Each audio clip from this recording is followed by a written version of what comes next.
नमस्कार दोस्तों, मैं दिलीप सर। आज हम पढ़ने वाले हैं क्लास 10th मैथ और उसमें है अर्थमेटिक प्रोग्रेशन। हमने एक्सरसाइज 5.1 का हम लोग आज चैप्टर को सॉल्व करेंगे, है ना। तो दोस्तों, ये जो एपी पढ़ रहे हैं हम लोग, अर्थमेटिक प्रोग्रेशन पढ़ रहे हैं, ये हमारे जीवन में बहुत काम आने वाली है। दैनिक जीवन डे टू डे लाइफ में बहुत काम आती है। जैसे कि दोस्तों, अगर 500 रुपये आपका मतलब कि हर महीने सैलरी इंक्रीज़ हो रहा है, तो कहेंगे हम कि ये जो हमारा first month 500, second month 1000, third month 1500 रुपया, इस तरह से जो हमारा इंक्रीजमेंट हो रहा है, यानी कि ये एपी में है ना। हमारा सैलरी एपी में इंक्रीजमेंट हो रहा है और इसका 12 महीने का कैलकुलेशन भी आप फार्मूला से निकाल सकते हैं। तो बहुत सारे चीज़ों में अर्थमेटिक प्रोग्रेशन यानी एपी का यूज़ हम लोग करते हैं, ठीक है दोस्तों। और ख़ासकर स्टूडेंट को जैसे कि सीक्वेंस अनुक्रम निकालना, हाँ, एनुअल टर्म, nth टर्म को ज्ञात करना और nth टर्म का जो सम है, हाँ, टोटल सम को ज्ञात करना, इन चीज़ों में काफ़ी परेशानी होती है। तो चिंता करने की कोई बात नहीं है। आज हम लोग इन्हीं बातों पर हम लोग, है ना, इसी टॉपिक पर हम लोग बात करेंगे और बिल्कुल आपको बेसिक से एडवांस, है ना, आपको समझाने वाले हैं। तो वीडियो काफ़ी इंटरेस्टिंग होने वाली है। वीडियो में आप अंत तक बने रहेंगे।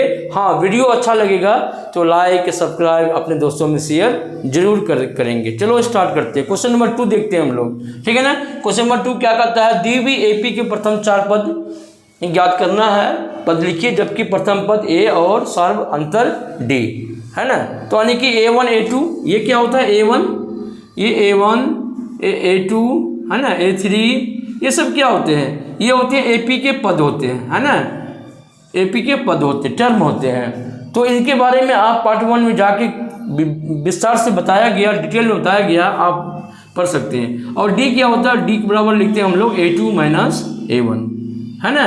डी बराबर क्या लिखते हैं? अगला पद को प्रथम पद में, दूसरा पद को प्रथम पद में माइनस कर देंगे तो हमारा डी निकल जाएगा। तो इसी बेसिक पे आज हम लोग इस क्वेश्चन को सॉल्व करेंगे। क्वेश्चन नंबर 2 को, पहला क्वेश्चन क्या कहता है? देखो, पहला क्वेश्चन क्या कहता है? पहला क्वेश्चन क्या कहता है कि अगर a बराबर 10 हो और d बराबर भी 10 हो तो प्रथम 4 पद क्या निकालिएगा। तो देखो, a बराबर 10 है, d बराबर कितना है? 10 है, ठीक है ना। तो हम A1 बराबर क्या लिखेंगे? पहला पद को a को पहला पद बोलते हैं। a बराबर कितना है? 10 है। चलो, तो A2 बराबर क्या लिखेंगे? A2 बराबर होता है a प्लस डी होता है ना। तो ये सब बताया गया है पार्ट 1 में। तो ये क्या हो जाएगा? a क्या है? 10 है और d कितना है? 10 है। तो कितना हो जाएगा? दूसरा पद b हो जाएगा। तीसरा पद क्या हो जाएगा? A3 कितना हो जाएगा? a प्लस 2d होता है।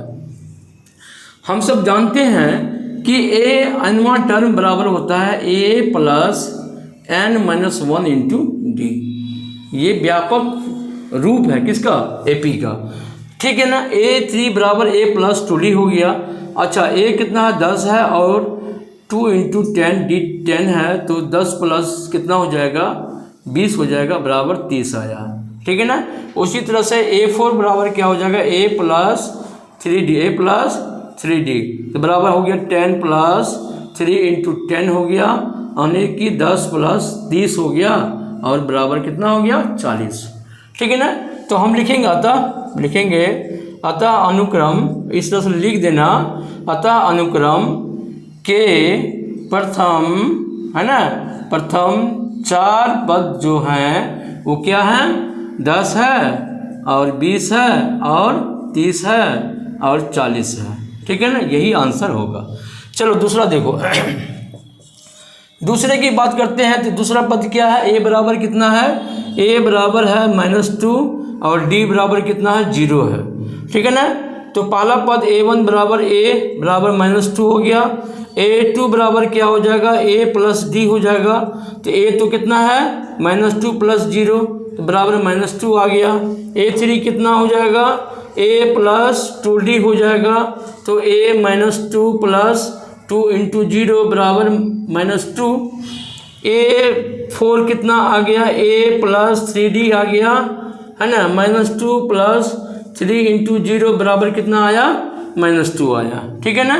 तो हम कहेंगे अतः, तो अनुक्रम अनुक्रम के प्रथम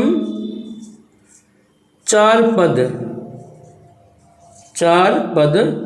है ना, बराबर क्या हो जाएगा, -2 -2 -2 हो गया। ये -2 आएगा। अब क्वेश्चन 3 क्या कहता है, क्वेश्चन 3 को देखते हैं। क्वेश्चन 3 क्या कहता है कि a बराबर 4 है। a बराबर कितना है दोस्तों, 4 है। d बराबर प्यारे बच्चों कितना है, -3 है। -3 है ना, -3 है। तो हम लोग a1 बराबर a बराबर 4, पहला पद क्या निकल गया, 4 निकल गया, ठीक है ना। a2 बराबर क्या आएगा, a प्लस डी आया, है ना।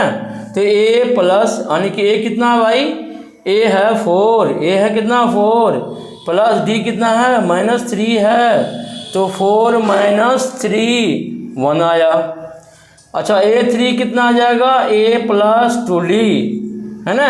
a3 बराबर क्या हो जाएगा, a प्लस 2d, यानी कि 4 प्लस माइनस हो जाएगा ना, 2 × 3, है ना।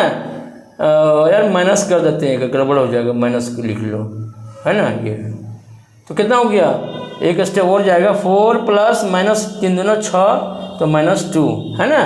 a4 कितना आएगा, ये 4 आएगा, a प्लस 3d बराबर 4 हो गया, और प्लस हो गया 3 × -3 को ब्रैकेट में डाल दो, बराबर कितना आएगा, 4 -3 × 9 बराबर कितना हो गया, -5 आ गया, ठीक है ना। हम लिखेंगे अतः अनुक्रम मतलब सीक्वेंस के प्रथम 4 पद, है ना। 4 पद कौन सा होगा भाई, पहला तो 4 हो गया, दूसरा क्या आया 1 आया, तीसरा क्या आया -2 आया, चौथा क्या आया, चौथा -5 आया। यही आपका आंसर हो गया, ठीक है ना।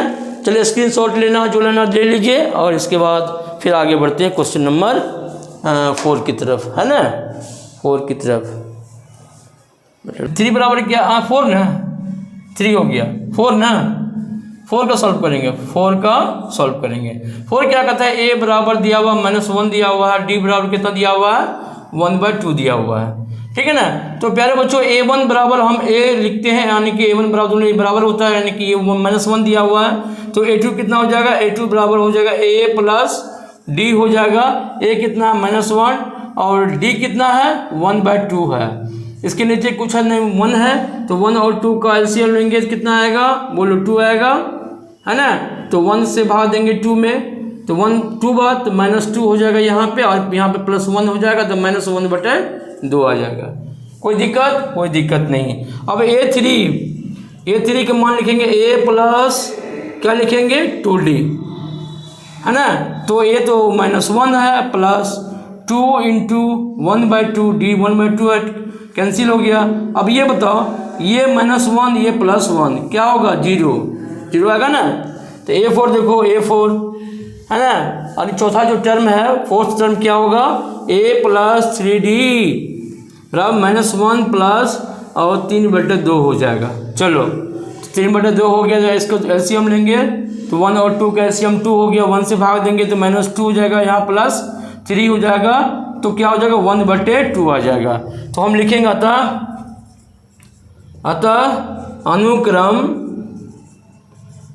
अनुक्रम के प्रथम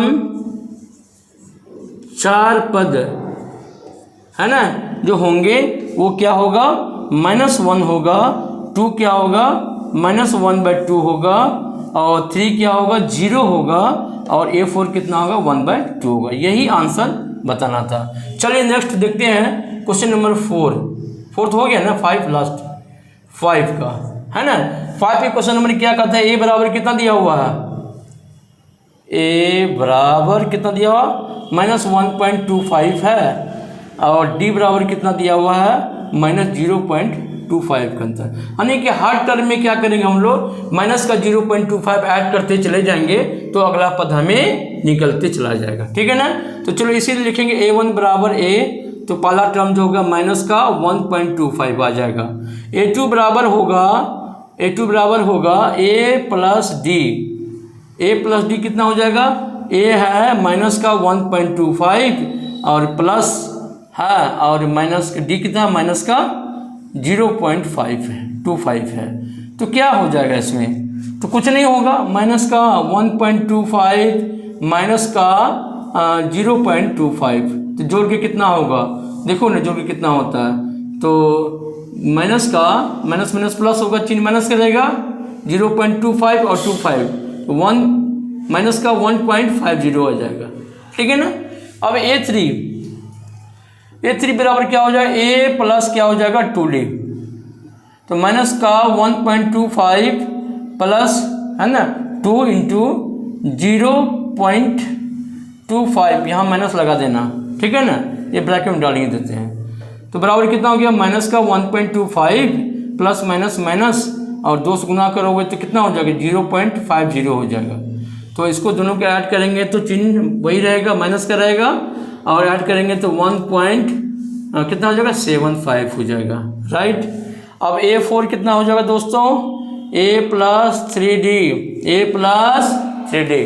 क्या होगा, A प्लस 3D हो जाएगा। तो A प्लस 3D एक क्या है, -1 है ना, माइनस का 1.25 और प्लस ब्रैकेट 3 इंटू माइनस का 0.25 है ना।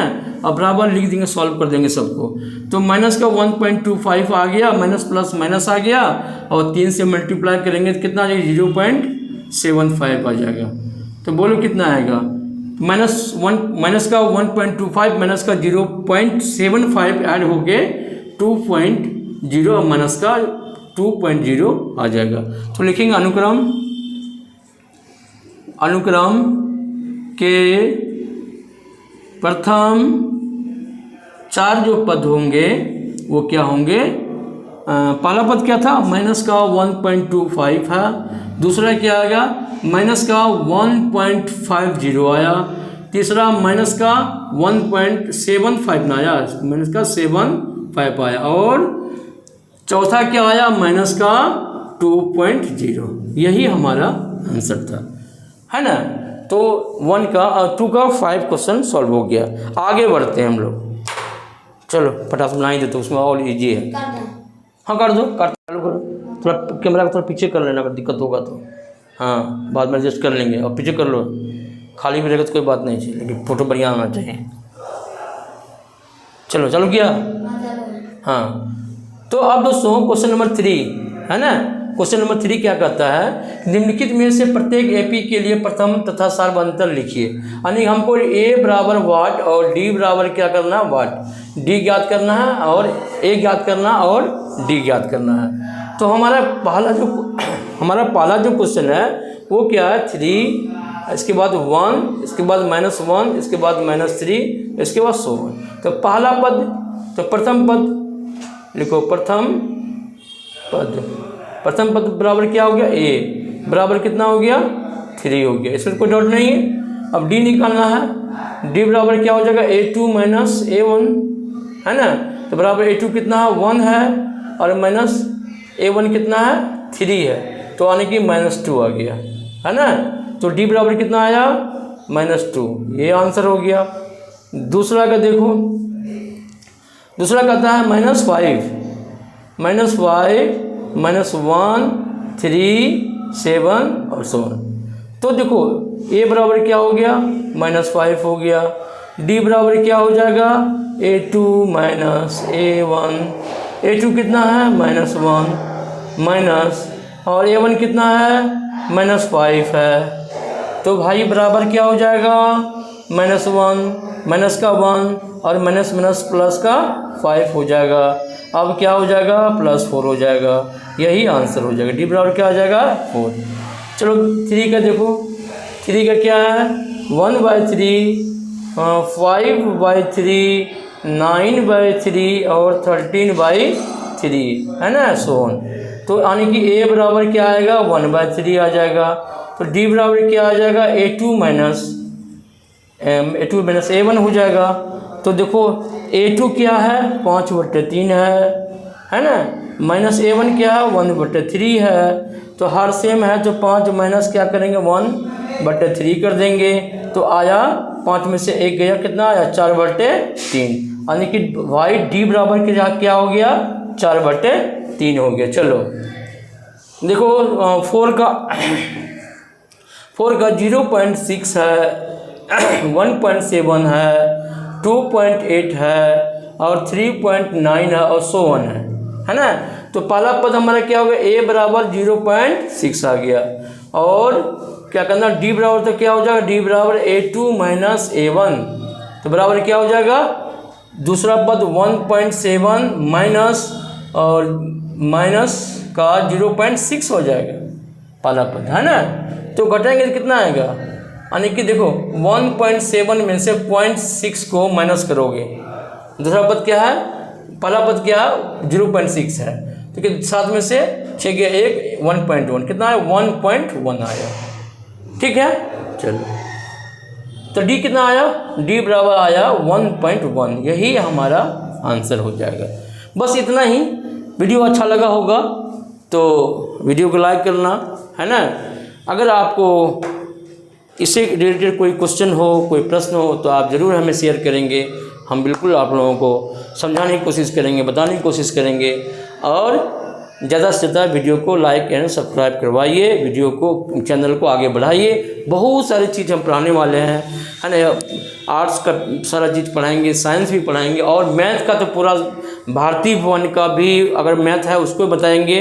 NCERT अभी चल रहा है, किसी से ना कभी मैथ पूरा कंप्लीट बताने की कोशिश करेंगे। तो चलिए मिलते हैं नेक्स्ट वीडियो में। Okay, thank you.